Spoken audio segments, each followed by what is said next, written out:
ಸ್ನೇಹಿತರೆ ನಮಸ್ಕಾರ. ಇದು 30x30 ಮೆಜರ್ಮೆಂಟ್. ಇದಿರೋದು ರೆಂಟ್ಗೆ ಅಥವಾ ಲೀಸ್ಗೆ. ರೆಂಟ್ಗಾದರೆ ಎಷ್ಟು, ಲೀಸ್ಗಾದರೆ ಎಷ್ಟು, ಎರಡು ಕೆಳಗಡೆ ಡಿಸ್ಕ್ರಿಪ್ಷನ್ ಹಾಕಿರ್ತೀನಿ. ಇದು ಬಂದು ಸೆಕೆಂಡ್ ಫ್ಲೋರಲ್ಲಿ ಇರೋದು ಮನೆ.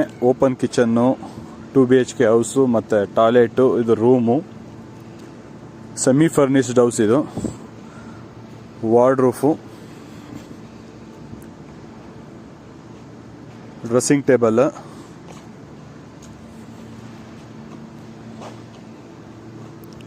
ಹಾಲು, ಲಿವಿಂಗ್ ಏರಿಯಾ, ದೇವ್ರ ಮನೆ, ಸಪ್ರೇಟ್ ದೇವ್ರ ಮನೆ ಇದೆ.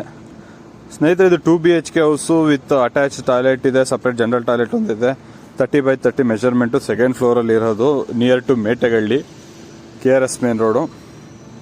ಇದ್ರದ್ದು ರೆಂಟ್ ಎಷ್ಟು ಮತ್ತು ಲೀಸ್ ಅಮೌಂಟ್ ಎಷ್ಟು ಎರಡೂ ಕೆಳಗಡೆ ಡಿಸ್ಕ್ರಿಪ್ಷನಲ್ಲಿ ಹಾಕಿರ್ತೀನಿ. ಮತ್ತು ನನ್ನ ಕಾಂಟ್ಯಾಕ್ಟ್ ನಂಬರನ್ನು ಹಾಕಿರ್ತೀನಿ. ಇಂಟ್ರೆಸ್ಟೆಡ್ ಪಾರ್ಟೀಸ್ ಕಾಂಟ್ಯಾಕ್ಟ್ ಮಾಡ್ಬೋದು. ಹಾಗೆ ಈ ವಿಡಿಯೋ ಇಷ್ಟ ಆಗಿದ್ರೆ ಲೈಕ್ ಮಾಡಿ, ಶೇರ್ ಮಾಡಿ. ನಿಮ್ಗೆ ಏನೇ ಡೌಟ್ಸ್ ಇದ್ರೂ ಕೆಳಗಡೆ ಕಮೆಂಟ್ ಬಾಕ್ಸಲ್ಲಿ ಕಮೆಂಟ್ ಮಾಡಿದ್ರೆ ನಾವು ಅದಕ್ಕೆ ಆನ್ಸರ್ ಮಾಡ್ತೀವಿ. ಇನ್ನೂ ಯಾರು ನಮ್ಮ ಚಾನಲ್ನ ಸಬ್ಸ್ಕ್ರೈಬ್ ಮಾಡಿಲ್ಲ ಅವರು ದಯವಿಟ್ಟು ನಮ್ಮ ಚಾನಲ್ನ ಸಬ್ಸ್ಕ್ರೈಬ್ ಮಾಡಿ. ಹಾಗೆ ಪಕ್ಕದಲ್ಲಿರೋ ಬೆಲ್ ಬಟನ್ನ ಪ್ರೆಸ್ ಮಾಡಿದ್ರೆ ನಾವು ಯಾವುದೇ ವಿಡಿಯೋ ಅಪ್ಲೋಡ್ ಮಾಡಿದ್ರು ನಿಮಗೆ ನೋಟಿಫಿಕೇಶನ್ಸ್ ಬರುತ್ತೆ. ಇದು ನೋಡಿ, ಪಾರ್ಕಿಂಗ್ ರೋಡು ವಿಶಾಲವಾಗಿದೆ. ಆರಾಮಾಗಿ ಮನೆ ಮುಂದ್ಗಡೆ ಪಾರ್ಕಿಂಗ್ ಮಾಡ್ಕೋಬೋದು. Parking space.